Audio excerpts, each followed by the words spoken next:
네, 미 연준이 결국 자이언트 스텝을 밟았네요. 우리 시간으로 오늘 새벽이죠. FMC가 28년 만에 기준금리를 0.75%포인트 인상한 건데요. 자세한 얘기 나눠보겠습니다. 김광석 한국경제산업연구원 경제연구실장 전화 연결돼 있습니다. 실장님 안녕하십니까? 네, 안녕하세요. 네, FOMC가 큰 결단을 내렸습니다. 고민이 많았을 텐데 0.75%포인트 자이언트 스텝을 단행했네요. 6월 회의 결과를 종합적으로 먼저 말씀 부탁드릴게요.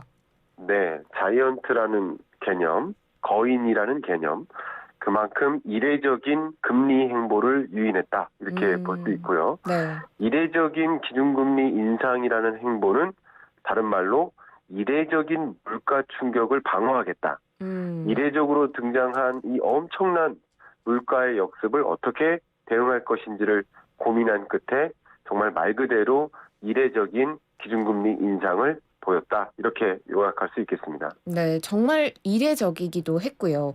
사실 파월 의장 같은 경우에는 지난달에 0.5%포인트 금리 인상 때만 해도 한시적인 결정이고 자이언트 스텝은 없을 것이다. 이렇게 선을 그은 바가 있는데 그 의견이 태도가 좀 달라졌다고 볼 수 있겠죠. 연준이 지금 금리 인상을 이렇게 서둘러서 추진하고 있는 이유, 배경이 뭐라고 보십니까? 네, 앞서 말씀드렸던 것처럼 종전에 연준에서 판단했던 물가 상승세가 생각보다 더 장기화되고 생각보다 더 고조되고 있다 보니까 네.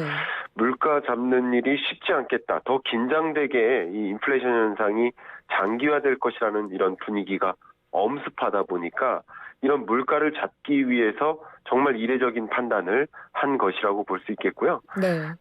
이제 발표된 FOMC 그 점도표라든가 여러 FOMC 위원들의 이 기자회견 이런 내용들을 좀 종합해 보면 2022년까지 3.4% 수준의 기준금리 인상을 하겠다라는 이런 결과를 발표했습니다. 네. 이 얘기는 어떻게 보면 이번에 자이언트 스텝을 단행한 거 사실이지만 이게 마지막이 아니라는 것을 의미하고요. 음. 남아있는 이 FOMC 회의가 4번이 있는데 네. 4번 동안 적어도 빅스텝을 여러 번 할 수 있다라는 것을 발표한 것이기 때문에 정말 말 그대로 이 긴축의 시대에 우리는 진입한 것이다. 이렇게 생각해 볼 수 있겠습니다. 긴축의 시대에 들어섰다. 뭔가 굉장히 엄중한 시국처럼 느껴지는 것 같습니다. 네. 지금 파월 의장의 경우에는 다음 달 금리 인상 가능성도 한 50에서 75bp 정도를 이야기하고 있고요. 한 시장에서는 1%포인트 이상 인상될 가능성도 있다라는 예측이 있는데 앞으로 다음 달이나 계속될 금리 인상 어떻게 될 거라고 보십니까? 네, 어떻게 보면 시장에서는 제각각 여러 기관들이 있고 그 기관에 소속된 이코노미스트들이 있기 때문에 그 중에 저도 한 명이라고 볼 수 있겠는데요. 네. 그들의 판단이 좀 제각각일 것이라고 볼 수 있고요. 그 제각각인 이유는 물가에 대한 판단입니다. 음. 이토록 미국 물가에 관심을 가져본 적이 있었나 하는 생각이 들 만큼 저도 처음 관심을 그렇죠. 가져봤습니다. 그만큼 41년 만에 최고치라는 거죠. 네. 그럼 만 40세 이하의 이 세계 인구는 처음 경험한 미국 물가 상승률인 거죠. 그렇죠. 그렇죠. 그러면 단연컨대 이 8.6% 수준의 고물가가 앞으로 얼마나 지속될 것인가라는 그 진단에 따라서 그 물가에 따라서 기준금리 인상 행보가 또 달라질 것이기 때문에 그렇기 때문에 1.0%를 시사하는 그런 기관들도 있다고 판단할 수 있겠습니다. 음. 그럼 어쨌든 중요한 것은 이 기준금리는 연준이 결정하는 것이기 때문에 연준의 의사결정에 따르면 올해 말까지 약 3.4% 수준의 기준금리 인상을 진행할 것으로 예견하고 있고 이게 전망이라고 볼 수 있고요. 네. 그러다 보니까 지금부터 1.75%에서 앞으로 빅스텝을 추가적으로 단행하겠다라는 것을 가늠해 볼 수 있다는 것이죠. 그러면 실장님이 보시기에는 다음 달에 기준금리 인상률이 어느 정도 될 거라고 보십니까? 다음 달이라고 7월 달이라고 한다면 0.75%포인트를 한 번 더 인상하거나 네. 그것은 이제 곧 발표될 PCE 물가라든가 또 한 번의 미국 물가 상승률에 따라 달려 있다라고 볼 수 있겠는데 그것이 예상만큼 잡혔다라고 한다면 0.5%포인트 수준의 빅스텝을 단행할 것이고 지금의 시장이 기대하고 있는 그 물가 상승률을 초과한다면 다시 한번 자이언트 스텝을 단행할 수도 있겠다 이렇게 판단하고 있습니다. 빅스텝 혹은 자이언트 스텝을 예측해 볼 수 있겠다 얘기해 주셨고요. 어쨌든 한때는 물가 정점론이 힘을 받으면서 가을에는 이제 기준금리 인상에 좀 속도 조절을 할 수도 있지 않을까라는 예측이 있었는데 지금의 흐름과 시장으로 봐서는 개인적으로도 그렇고 쉽지는 않을 것 같습니다. 또 미국의 경제 성장률 전망치가 대폭 하향으로 수정되고 있지 않습니까? 정말 이 긴축이 앞으로 얼마나 길게 이어질 거라고 전망하십니까? 네. 이 긴축 행보, 미국의 기준금리 인상 행보는요, 이번에 발표한 FOMC 회의록 결과를 좀 바탕으로 설명드린다면 2.5%를 중립금리로 보고 있거든요. 네. 이 중립금리의 개념이 굉장히 재밌습니다. 이 중립금리 2.5%를 초과하면 이제 초과해버리거나 혹은 그것을 유지하는 그런 통화 정책이 필요하다라는 것인데 이 중립금리는 말 그대로 인플레이션도 야기하지 않고 네. 경기 침체도 유발하지 않는 적정금리를 뜻하는데요. 네. 이것을 훌쩍 넘는 수준으로 2.5가 아니라 3.4%로 전망하고 있다는 얘기는 네. 인플레이션을 잡기 위한 행보 때문에 경기 침체를 용인할 수도 있다라는 뜻이거든요. 다른 말로 스태그플레이션이 실제 우리 미국 경제에 처할 수도 있겠다. 네. 그래서 미국 경제 성장률을 이제 전망을 했는데 2.8% 종전 전망치에서 1.7%로 대폭 하향 조정한 것을 보면 결국 금리를 급격히 인상하다 보면 경제 주체들의 투자 심리나 소비 심리가 얼어붙거든요. 네. 이게 결국 경기 침체로 연결되지 않겠느냐 하는 그런 전망이 우세한 것이죠. 그러면 앞으로 경기 침체가 조금은 장기화될 수도 있겠다. 적어도 물가가 잡힐 때까지는 그렇게 보시는 거죠? 그렇습니다. 네. 근데 제가 실장님을 좀 이제 찾아봤습니다. 인터뷰를 네. 한다고 해가지고 책도 네. 많이 내셨더라고요. 예. 인플레이션 쇼크, 금리의 역습이 부제던데 금리 인상으로 돈이 이제 어떻게 이동하는지 큰 흐름을 좀 우리가 이해할 필요가 있을 것 같습니다. 금리가 예, 인상되면 주식, 부동산 또 요즘은 가상화폐 시장도 중요하지 않습니까? 어떤 식으로 좀 영향을 주고받나요? 네, 많은 애청자 여러분들이 이 부분에 관심을 갖고 계실 것 같아요. 네. 이른바 그 책 제목을 이제 긴축의 시대라고 정한 이유가 그것인데요. 네.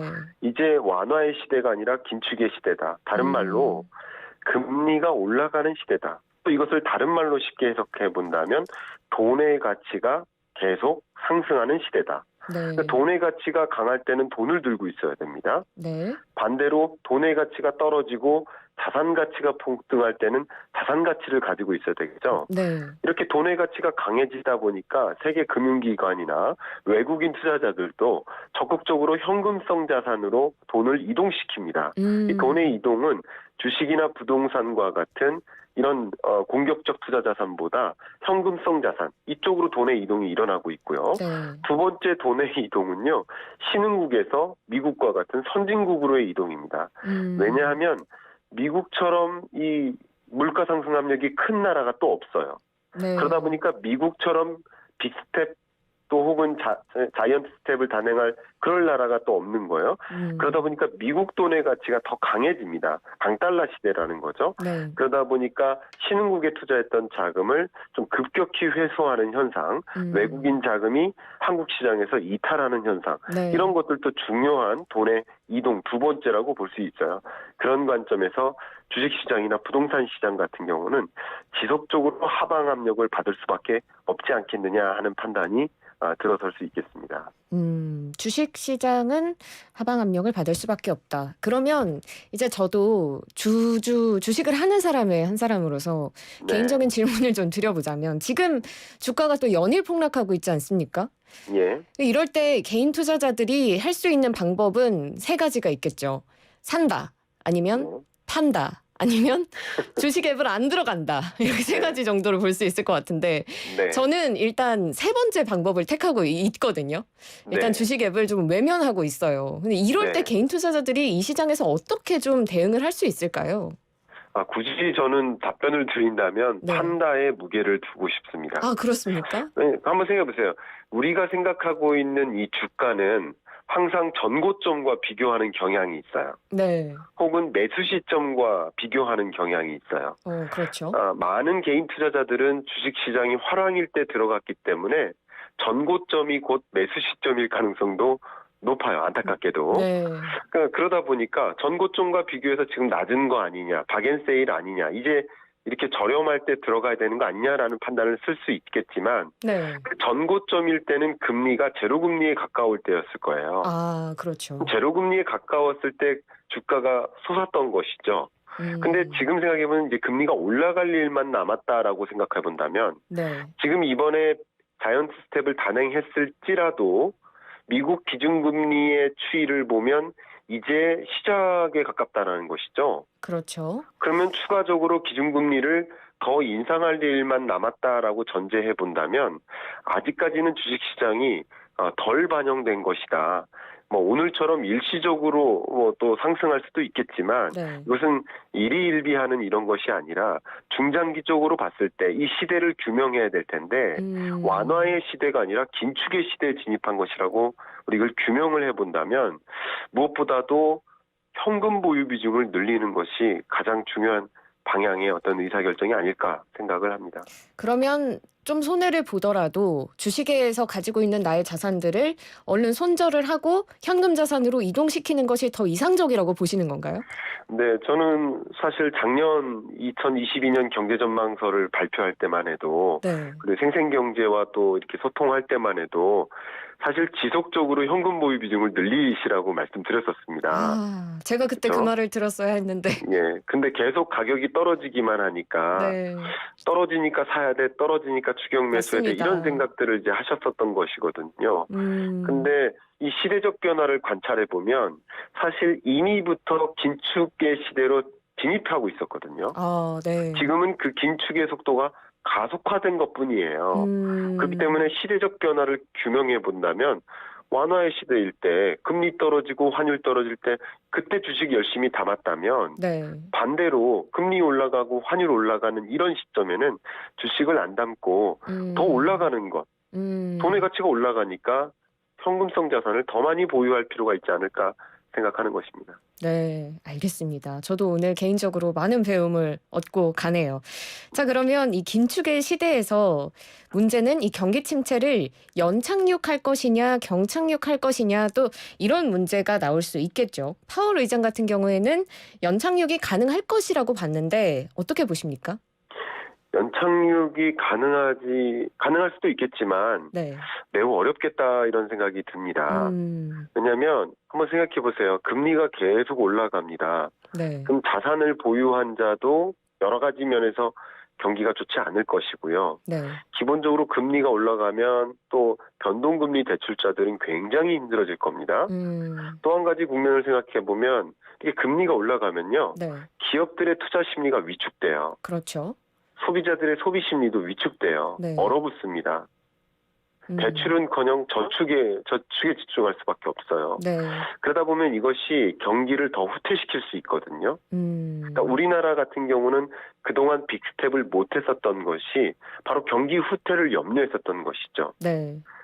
그러면 높은 물가와 경기 후퇴가 같이 찾아오는 경제, 그거를 이제 스태그플레이션이라고 하지 않습니까? 그렇죠. 이 스태그플레이션 리스크가 계속 점증되고 있기 때문에 지금으로서는 연착륙이 될지는 몰라도 상당한 경기 침체 국면을 만날 수밖에 없지 않겠느냐 하는 것이 중론에 해당된다 이렇게 소개하고 싶습니다. 네.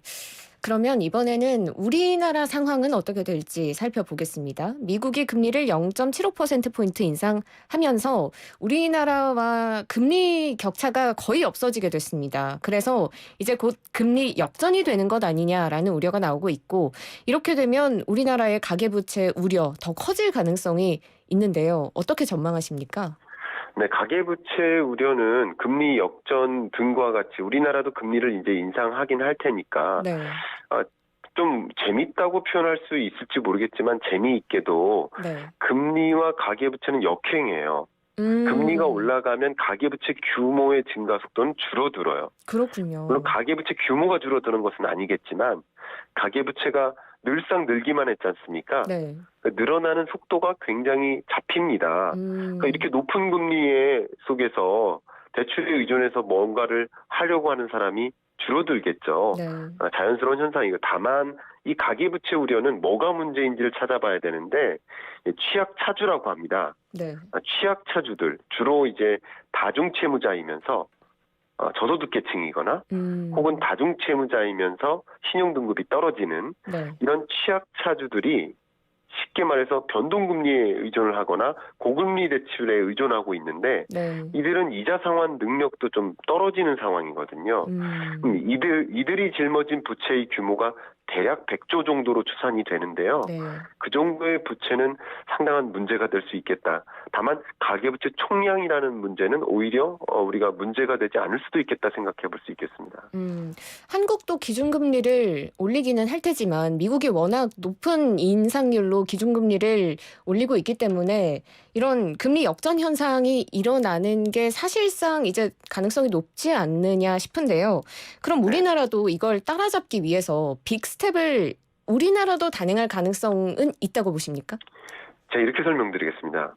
미국은 아직까지도 2022년 지금까지도 경기는 어느 정도 괜찮은 상황인 겁니다. 네. 그래서 두 마리 토끼, 물가와 경기 중에 경기는 잡아놓은 상태예요.